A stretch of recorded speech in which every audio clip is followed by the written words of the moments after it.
В конце прошлого видео я говорила, что служащие британской Ост-Индской компании, которым повезло дожить до пенсии, возвращались на родину богачами.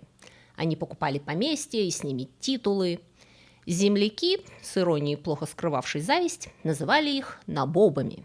Набоб – это искаженное индийское слово «наваб», что означает «правитель провинции». И в этом выпуске вы будете очень часто слышать это слово. Сегодня я расскажу, как в XVIII веке Ост-Индская компания получила контроль над значительной частью Индостана усилиями одного младшего бухгалтера.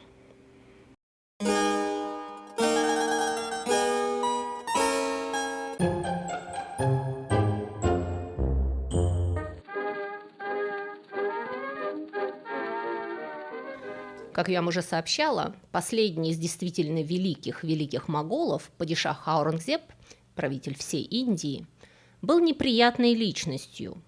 Во время его жизни 4 из его 5 сыновей сидели в застенках долгие сроки за заговоры против отца. Также в тюрьме сидела его старшая дочь за помощь брату. Она там, кстати, начала писать чудесные стихи и вошла в историю как классик индийской литературы. Так вот, когда Аурангзеб наконец умер, его сыновья немедленно передрались друг с другом, и в конце концов трон достался одному из них – шаху Аламу I. А надо заметить, что Аурангзеб умер в почтенном возрасте 88 лет, так что его сыновья на момент его смерти были уже далеко не мальчишками. И Алам скончался через 5 лет после восхождения на трон, после чего начинается свара уже среди его сыновей, внуков Аурангзеба. Только в одном 1719 году 4 падишаха сменятся на алмазном троне.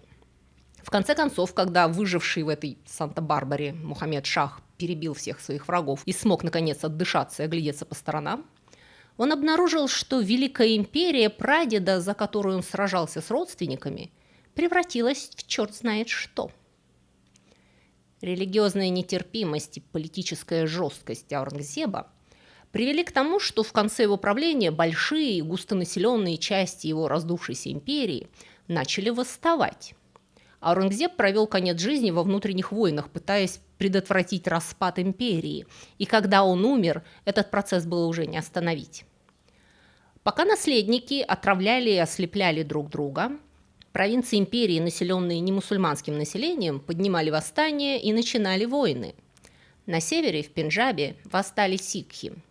Сикхизм – это сама по себе религия, не ислам и не индуизм, а при Аурангзебе их начали притеснять.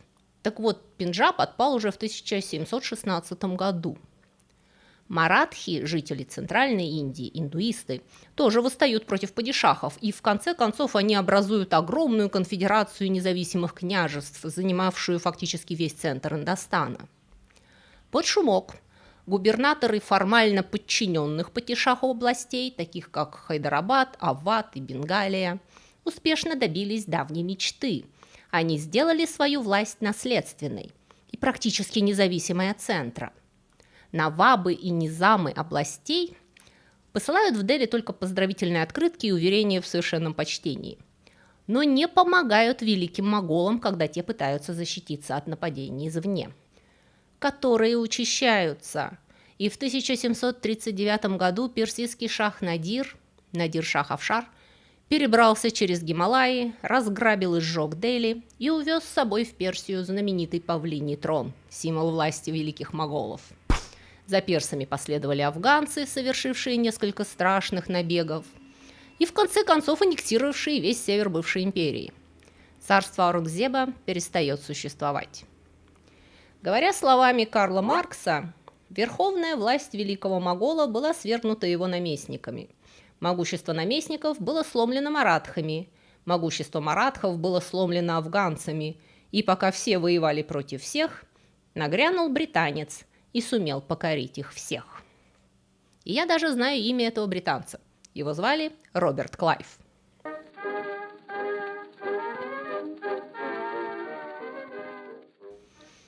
Роберт Клайв был одним из тех исторических деятелей, по поводу которых люди до сих пор дерут друг другу бороды в интернете и на конференциях. Одни говорят, что это был выдающийся человек, выбившийся из низов в ровни царям и императорам. Гениальный полководец-самоучка с горсткой солдат, одерживавший победы над армиями.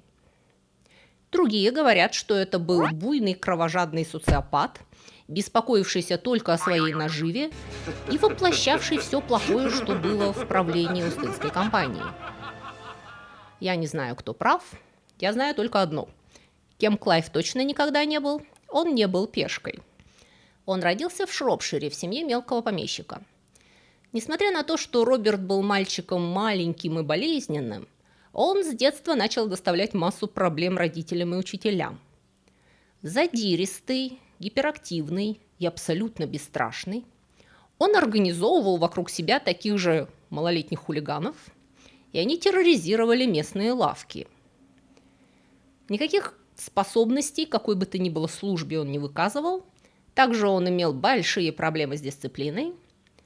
И отчаявшиеся родители после школы пристроили его по блату младшим клерком в Остинскую компанию.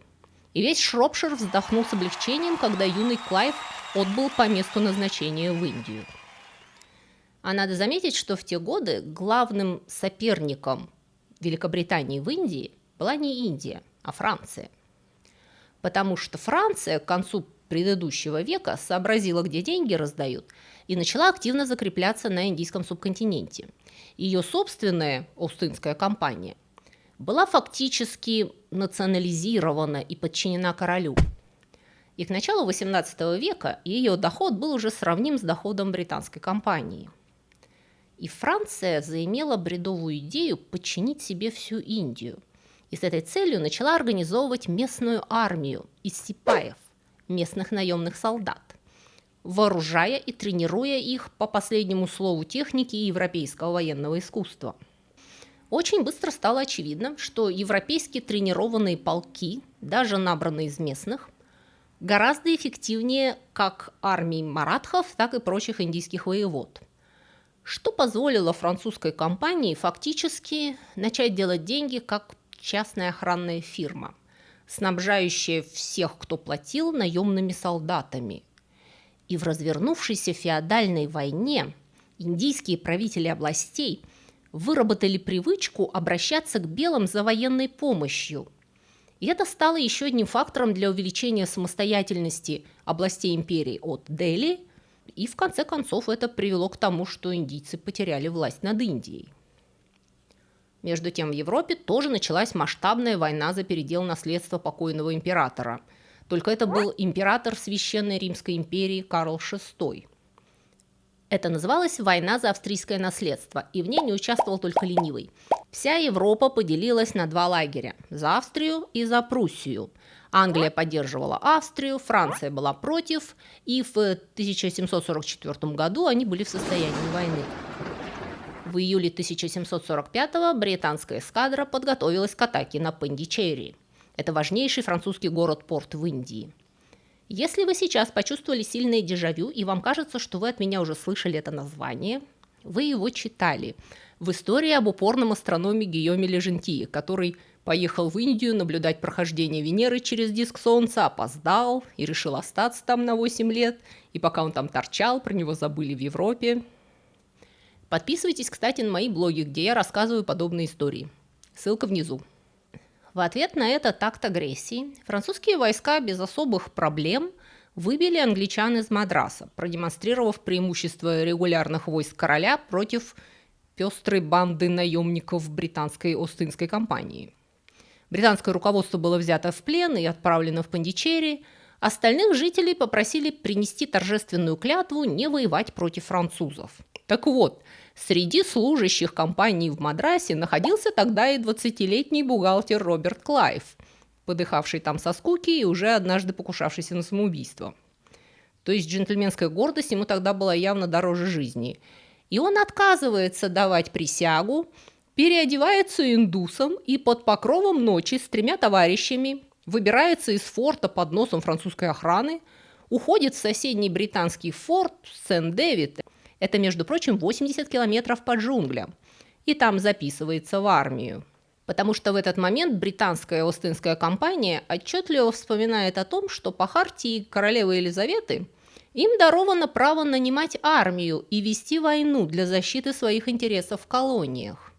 В 1748 году в Индию прибывает майор Лоуренс, который берет командование над вооруженными силами компании, представлявшими собой на тот момент наряды сторожей при складах, и он быстро и энергично превращает их в современную регулярную армию с английскими и туземными, набранными из индийцев, подразделениями, у которых, кстати, была замечательная, я уверена, очень практичная униформа. И под его крылом бывший бухгалтер, а теперь прапорщик Роберт Клайв сделает блистательную карьеру.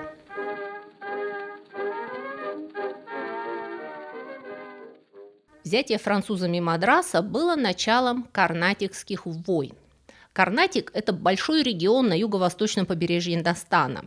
В те годы он находился под управлением низама, правителя Хайдарабада, который претендовал на власть над всем югом Индии. Карнатик управлялся наместником низама, Навабом Карнатика. Наваб формально подчинялся низаму, а низам – великому моголу в Дели. Но на практике оба они действовали довольно независимо и сами беспокоились о своем благополучии.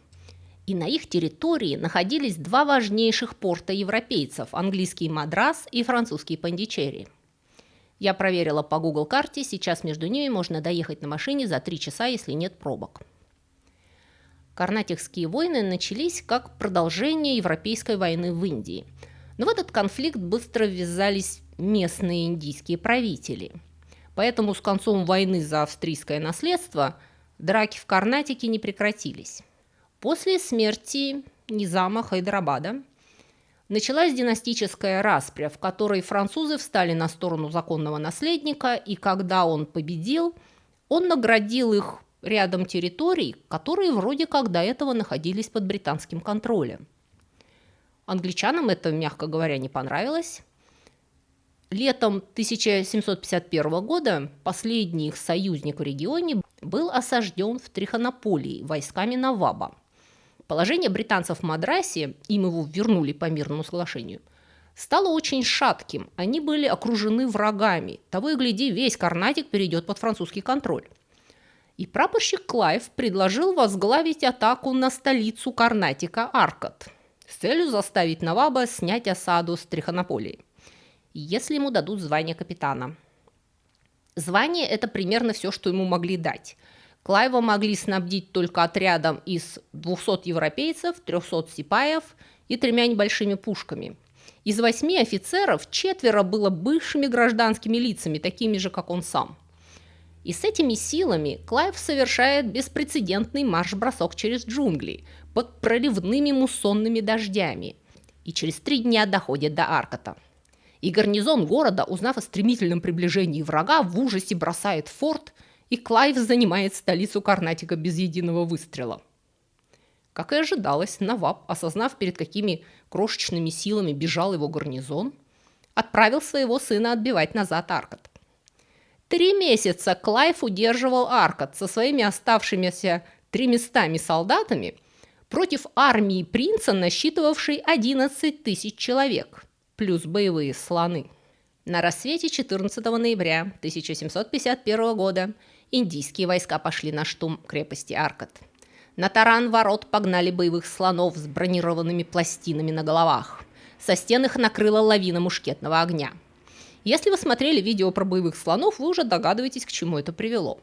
Мушкетные пули не могли убить слона, но раны причиняли им сильную боль и привели в ярость. Обезумев, слоны начали топтать свою же пехоту и перебили всех, кто оказался в пределах досягаемости. Атака продолжалась всего час и блистательно провалилась. А на следующий день Наваб ушел со своей армией, бросив за собой несколько орудий и большую часть боеприпасов. Осада Аркота сделала Клайва знаменитостью не только в Индии, но и в Европе. 25-летний бывший бухгалтер, а теперь герой, становится символом британского военного превосходства и мечтой всех девушек. Одна из них, Маргарет Масклин, отправляет ему свой портрет, и Роберт влюбляется в нее по портрету. Маргарет приедет к нему в Индию, и они поженятся в Мадрасе. Начало Семилетней войны в Европе привело к возобновлению конфликта между французскими и британскими войсками в Индии. И Третья Карнатикская война распространилась за пределы юга аж до Бенгалии. И приключения Клайва в Бенгалии – это целая отдельная история.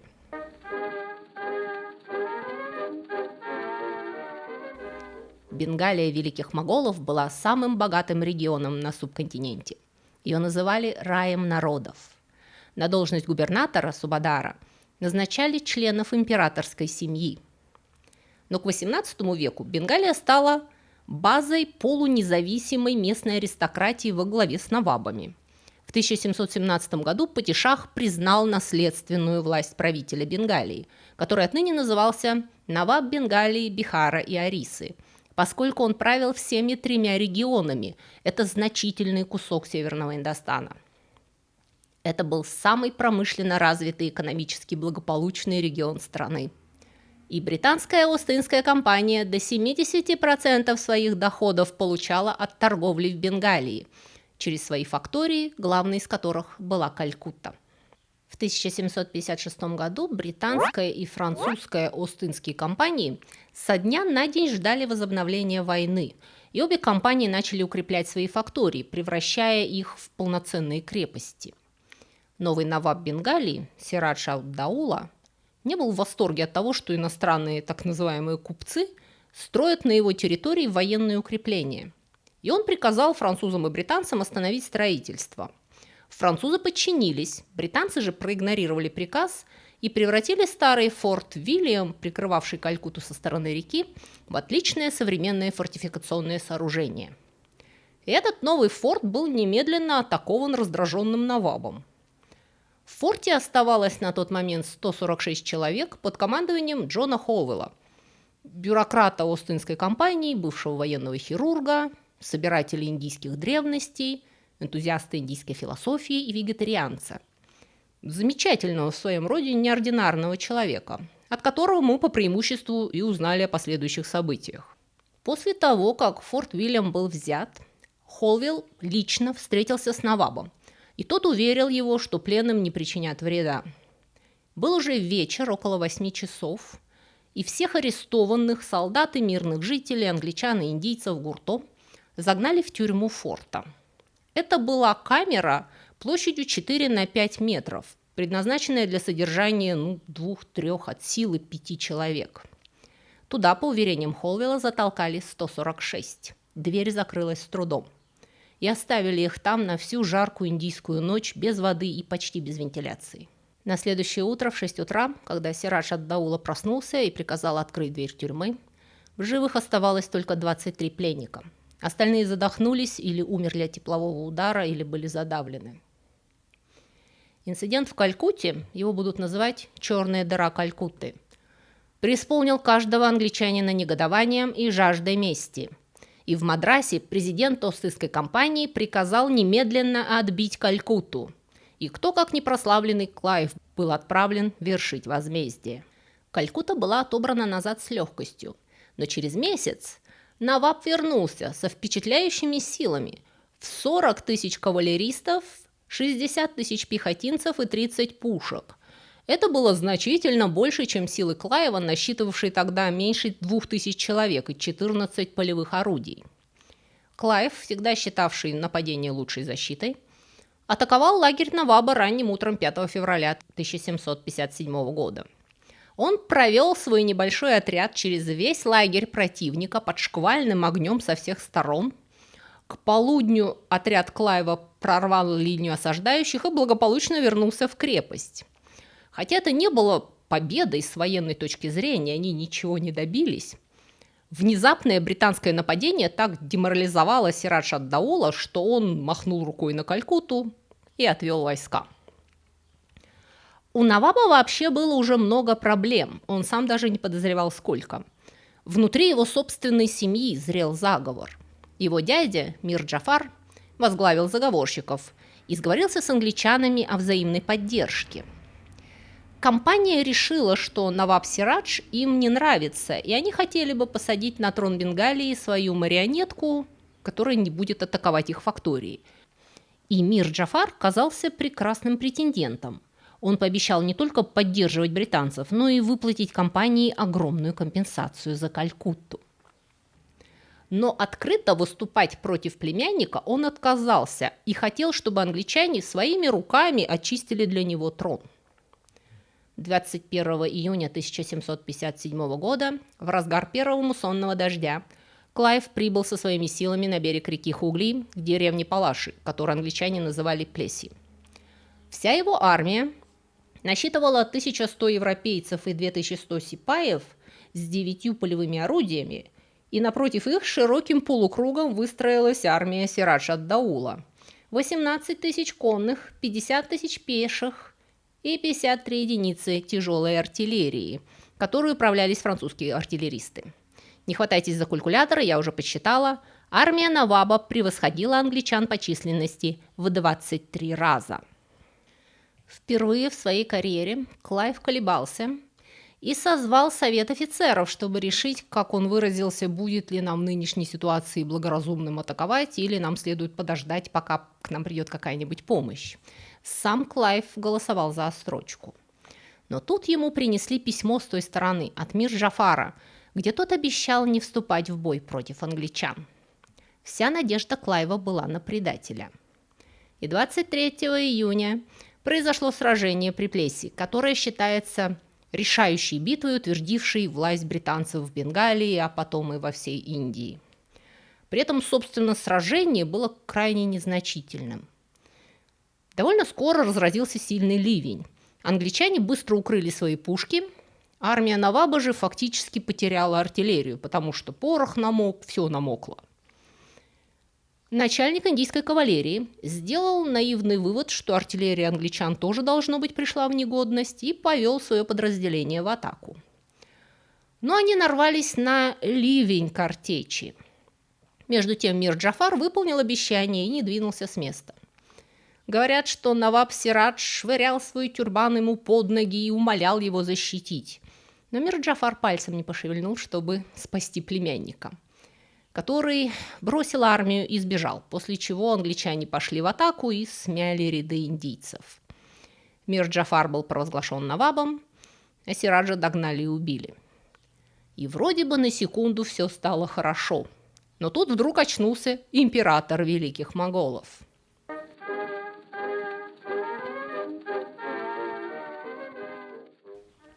В правлении шаха Алама II положение великого могола стало настолько шатким, что появилась поговорка «Империя шаха Алама простирается от Дели до Палама». Палам был пригородом Дели.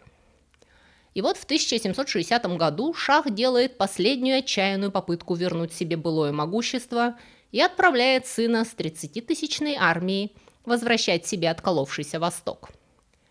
Складывается военный блок 3 бывших врагов – великого могола, Наваба Бенгалии и соседа его, Наваба Авада, еще одного практически самостоятельного областного правителя.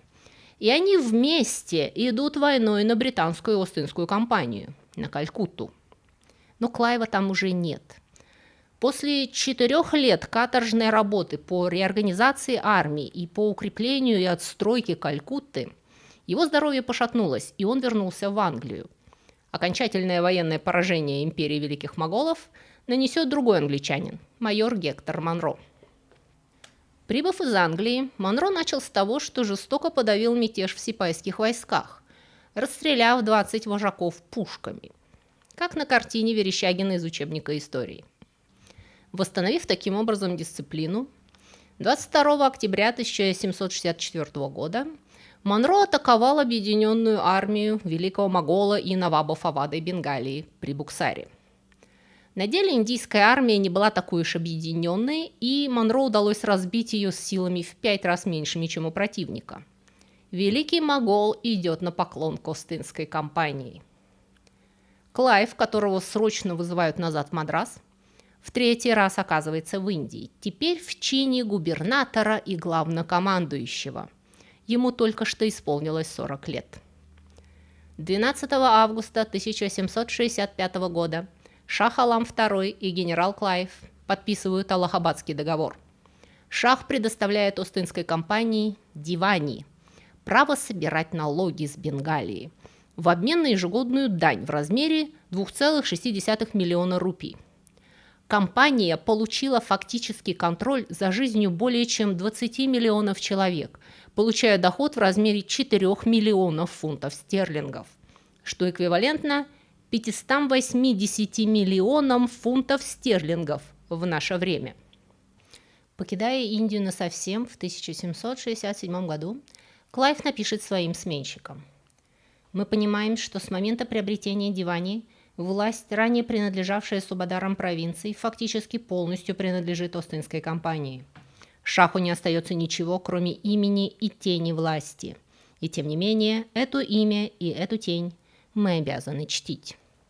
К 1773 году компания стала не только фактическим правителем больших областей северо-востока Индии, она также постепенно расширяла свои владения вокруг Бомбея и Мадраса.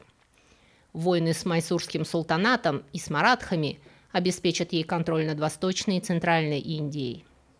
С поражением маратхов никакая местная сила больше не представляла угрозы для компании. Неудивительно, что британцы вскоре перестали платить дань шаху. Компания фактически делала в Индии все, что ей заблагорассудится. Она обещала навабам защиту от врагов в обмен на определенную сумму, то есть перешла к прямому рэкету. И через некоторое время Остинская компания получала огромные прибыли от вымогательства. Было нормой, что чиновники компании отправляли домой в Англию суммы в 3 раза превышающие их официальные зарплаты. Злоупотребление, подкуп, взяточничество в компании достигнут таких размеров, а хищническая политика на местах приведет к таким бедствиям, что первый генерал-губернатор Бенгалии, протеже Клайва, Уоррен Хастингс, в конце концов пойдет под суд по обвинениям в растратах, взяточничестве, шантаже, покушении на Махараджу и в том, что он дрался на дуэли с политическими противниками. Обвинителю потребуется 2 полных дня, чтобы только зачитать все пункты обвинения, при том, что Гастингс был сравнительно не такой уж плохой человек. А Роберт Клайв умрет 22 ноября 1774 года в возрасте 49 лет в своем доме в Лондоне. Его смерть наступила в результате пореза горла перочинным ножом, который он держал в руке. Никакого расследования не проводилось, и газеты сообщали, что он умер от апоплексического удара. Мы не знаем, что произошло на самом деле. Биографы спорят, было ли это самоубийство или несчастный случай вследствие передозировки наркотиками. Ходили слухи, что он заработал свое состояние такими преступлениями, что терзания совести побудили его перерезать себе горло. Но известно также, что он страдал от камней в желчном пузыре, и с мучительными болями он пытался справиться с помощью опиума, бенгальского опиума, который станет основным инструментом Остинской компании для установления своего контроля над другой великой империей – Китаем. Но об этом в следующий раз. А на сегодня у меня все. Спасибо вам за внимание. Не забудьте поставить лайк, если вам понравилось. Всего доброго. До следующей недели.